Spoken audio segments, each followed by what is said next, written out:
Mark and I have been married for nearly 15 years. We met in our 20s, filled with passion and the thrill of young love. Back then, just a glance or a smile from him was enough to make my heart race. Mark had deep blue eyes, slightly messy brown hair, and a warm smile that made me feel safe.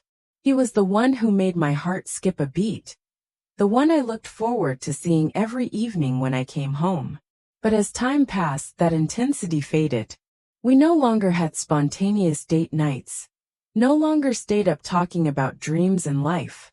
Instead, our lives revolved around work, responsibilities, and predictable routines. I started feeling empty. It wasn't that I didn't love Mark, but I felt like I was losing myself. I missed the feeling of being pursued, of the butterflies in my stomach when a man looked at me with passion.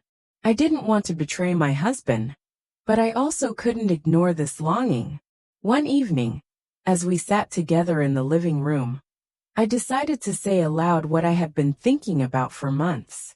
"Mark, I need to talk to you about something." He looked up from his laptop, his expression attentive. "What is it, love?" I took a deep breath. "I feel like I've lost a part of myself. I miss the emotions I used to feel when I was younger, when love was new and exciting. And I think I want to experience that again."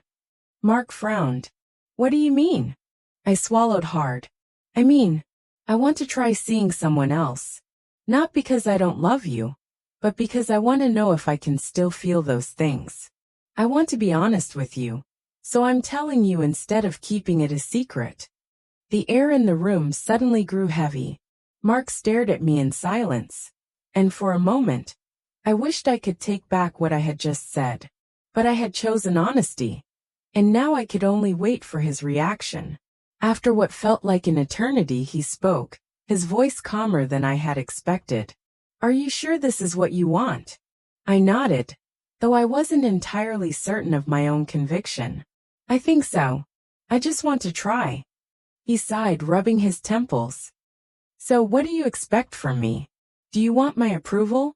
Or do you just want to tell me so I don't feel betrayed?" His question caught me off guard. "I don't know. I just think that if I do this, I want it to be open and honest. I don't want to lie to you." Mark looked at me for a long time, then let out a small laugh, not a happy one, but a mixture of pain and disbelief. I never thought I'd see the day when my wife wanted to try a relationship with someone else. My chest tightened. "I'm sorry." He shook his head. "No, I appreciate your honesty. I just don't know if we can ever go back to the way we were after this." I had never thought that far ahead. In my mind, this was just a personal experience, a chance to rediscover a part of myself. But Mark was right. Could we ever return to the way things were? And if not, was I willing to risk our marriage for the sake of chasing a fleeting feeling? The conversation ended in silence. That night, I lay awake in bed, listening to the slow rhythm of Mark's breathing beside me. I thought about the early days of our relationship, about how tightly he held my hand when he proposed, about the first time we moved into this house together. But at the same time, I also remembered the loneliness I sometimes felt even when he was right beside me. I couldn't deny those emotions, and I couldn't ignore my own desires. The next morning, Mark left for work earlier than usual. I wondered if he was trying to avoid me. As I sat alone at the kitchen table, staring at my cup of coffee as it grew cold, I began to reflect more seriously on my decision. Was I truly searching for something meaningful? Or was I simply running away from the emptiness in my marriage?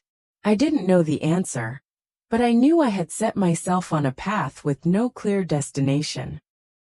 Since I decided to talk to Mark about my desires, everything had changed.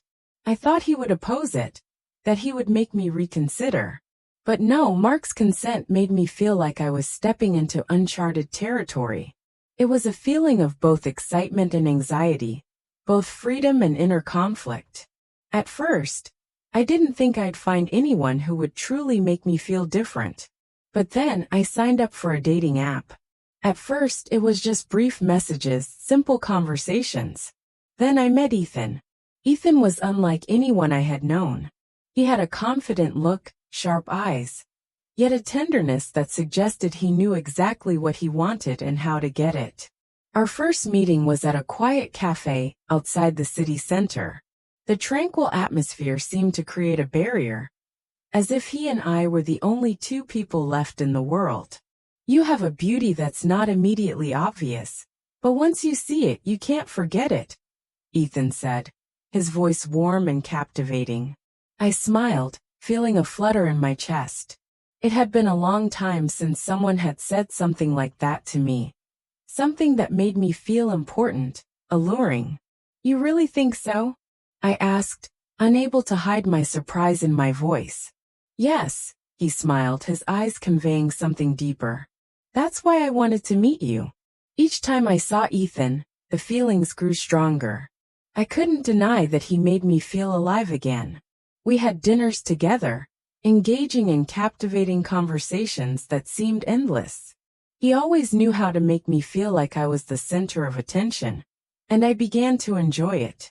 Those moments felt like something out of a movie, a passionate romance. Then one evening, after we had shared a couple of glasses of wine at a chic bar, the tension between us grew. We had a few drinks, and it seemed like nothing could hold back our emotions.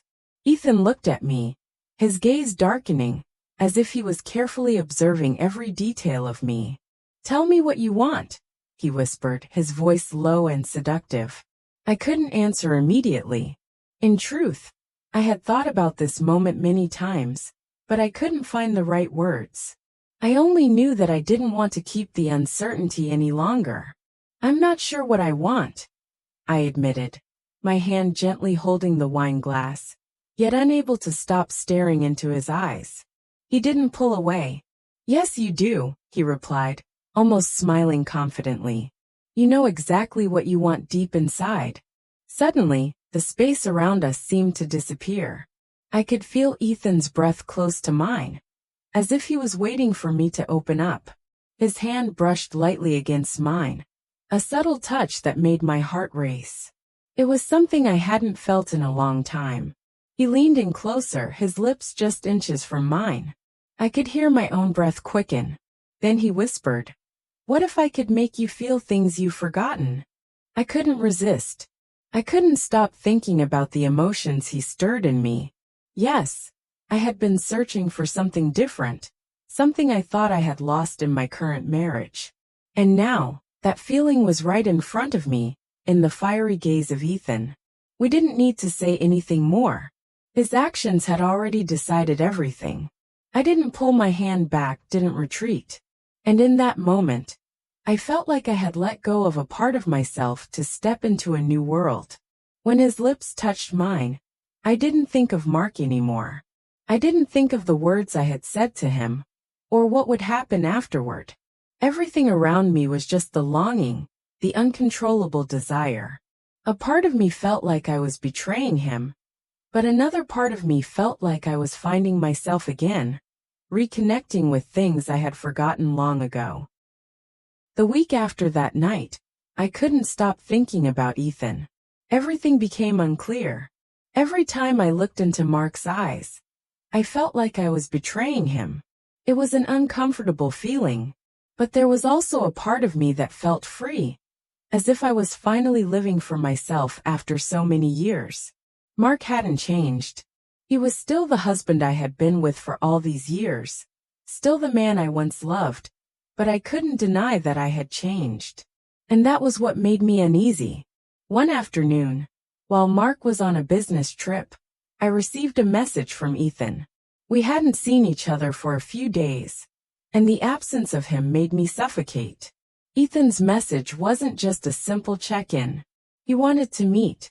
This time, it wasn't at a cafe, but at a luxurious hotel, a place hidden away from the attention of others.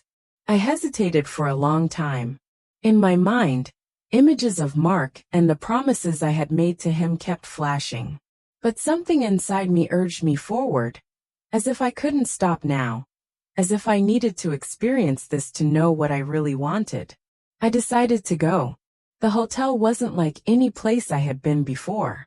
Everything was luxurious, from the dim lighting to the soft music echoing through the space.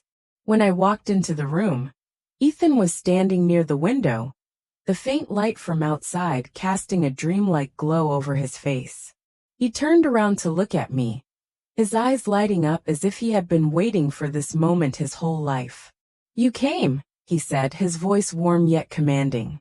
"You're not regretting this decision, are you?" I couldn't speak, only nodding lightly. This feeling, this pull, was like a powerful force that brought me closer to him. Ethan stepped closer, each of his movements seeming to awaken every sense within me. When his hand touched mine, a tingling sensation spread throughout my body. Everything around us seemed to fade away, leaving only the two of us in the dimly lit room, our breaths growing quicker with the passing moments. "You're more beautiful than ever," Ethan whispered, lowering his face toward mine. "You know you can't turn back now, right?" I couldn't answer, my lips trembling. Thoughts of Mark, of the promises I had made to him, began to linger in my mind. But something stronger took over, something that made it impossible for me to turn back. We were there, closer than ever before. But just as I stepped in, an unexpected phone call rang out. It was from Mark. My heart sank. I didn't know what to do. This call could change everything. It could be the end of everything I was trying to find. I looked at Ethan, and he looked at me, his eyes full of curiosity but also concern. "Can you answer it?" he asked, his voice slightly tense. I looked at the phone screen, where Mark's name appeared clearly. Everything seemed to stop in that moment. I could feel the pain in my chest. Finally, I hit the reject button and pushed the phone aside. "Did you do the right thing?" Ethan asked, his voice lower now. I couldn't answer. Silence was the only response.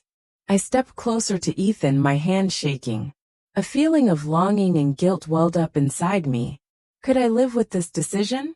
Could I face the consequences when everything was over? And then, as I was drowning in these thoughts, the door to the room opened. Mark stood there, his eyes filled with anger and hurt. "I can't believe this," he said, his voice choked. "I thought we had a relationship built on honesty." I stood there, unable to say anything, feeling like everything around me was falling apart. I looked into Mark's eyes, not knowing what to say to fix what I had done. Ethan stood still, not knowing what to do, just watching the tension unfold. Mark looked at me one last time, then turned and walked out of the room without saying another word. The door slammed shut heavily, and I felt the weight of silence fill the room. I sat down, my mind spinning. I couldn't stop thinking about what had just happened. Had I made a mistake by going too far? By breaking the boundaries I once thought I'd never cross? Would everything end like this? I didn't know. But one thing I was sure of. Nothing would ever be the same again. And I couldn't go back.